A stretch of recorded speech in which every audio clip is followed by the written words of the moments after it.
Hi, this is Dan Sullivan. I'd like to welcome you to the Multiplier Mindset Podcast. Today's game changer transformation story comes to us from Dennis McIntee, and Dennis comes from Greenville, South Carolina, beautiful area of the country, and he does his workshop in Los Angeles. The story he tells is partially sad and partially happy. And the sad part of the story is a story that can be told 1,000 times, 1,000,000 times around the world of people with big talent and big ambition, but they don't have a track to run on. And so their ambitions actually make them unhappy with their progress, and their lack of progress makes them unhappy with themselves, and their being unhappy with themselves makes them into a very unhappy experience for the people who work with them, and especially for their families. And I've heard this story over and over and over again. It's one of the most gratifying parts of being a strategic coach, which for me is now 45 years that I've been coaching entrepreneurs. And the program Strategic Coach, we're celebrating our 30th year this year in 2019. I think probably, no question about it, our greatest gratification is to have entrepreneurs transform their lives in such a way that all their unhappy stories before they started Strategic Coach become very happy stories as they grow in Strategic Coach.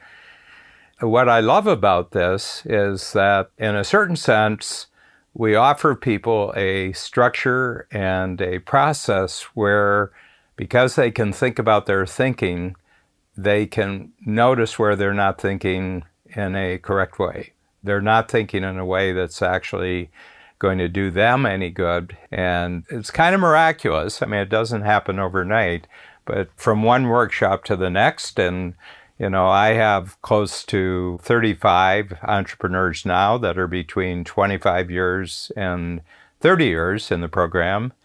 Every quarter, and that's why we do the 25-year transformation, where you give yourself 100 quarters where you just make certain changes every 90 days, and that leads to the type of breakthroughs that Dennis is talking about. And just want to thank him for sharing this, because entrepreneurs learn from entrepreneurs.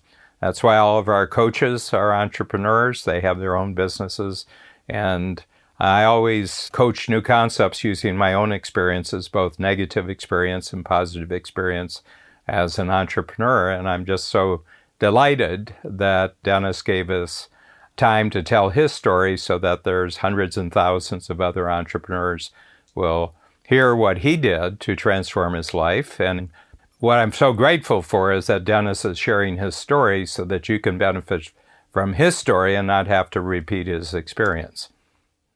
My name is Dennis McIntee, and my company is Leadership Development Group. We're an international leadership training and publishing company. I've been with Strategic Coach for 2 years now. What I really love about the program is it's helped me live with my ambition. I think for years I lived sort of frustrated and angry, always trying to I got to make it happen today, or it's not happening fast enough. It was interesting, a couple years ago I had somebody actually ask me, "Dennis, are you depressed?" And I thought, gosh, I don't think I'm depressed. But I realized I had such a huge ambition, but I didn't know what to do with it. Being in the program, it's helped me know what to do with the ambition. Because sometimes I think it's like a drug. It's always bigger and better, and I always see a bigger and better future. But what do I do with that ambition? What was interesting is I didn't even recognize it. You can't read the label when you're inside the bottle. And I think I was really depressed. But to me, it seemed normal. When you're dysfunctional in certain areas, you think it's normal, and really it's only when you step into other circles and realize, wow, that's not a great characteristic. I don't think I was friendly to people or kind to people. I was always putting people in the gap. I put my wife in the gap, I put my kids in the gap, I put team members in the gap, and I always looked at what they weren't doing instead of celebrating who they were. My youngest son, I probably put him in the gap the most. And I think part of it is he's the one that's the most similar to me in style. So because I was used to beating myself up on my own gap, was I turned around and I beat him up on his gap. It almost destroyed our relationship. So what really helped me was even taking the positive focus and learning to measure what are some wins, or the gratitude exercise with what I appreciate and what I'm grateful for. I started to turn around and start to rehearse what I'm grateful about my kids, what I'm grateful about my wife. And it increased their value to me and increased their overall value. So using things like the positive focus, I think, has changed my life. So I always had this picture of the ideal. So I had a big picture of the future, and I was always measuring between where I was and where I wanted to go. And I was never there. And it was never good enough. And it was never fast enough.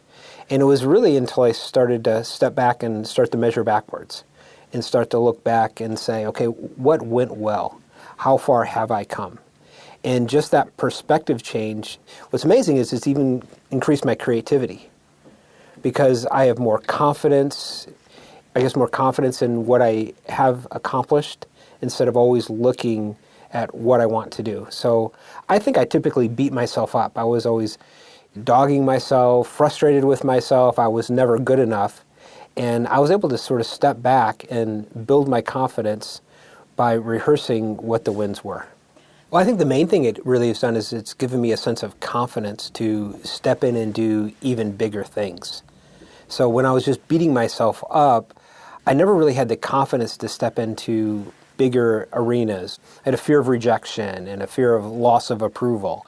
People didn't know it, but I knew in my heart I wasn't stepping up and playing 100%. As I started to use the positive focus tool, I really saw it started to build my confidence.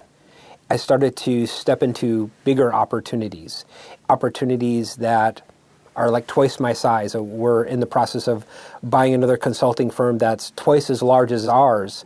And I thought, wow, 2 years ago, I would have never had the confidence to even try that or even think that I could.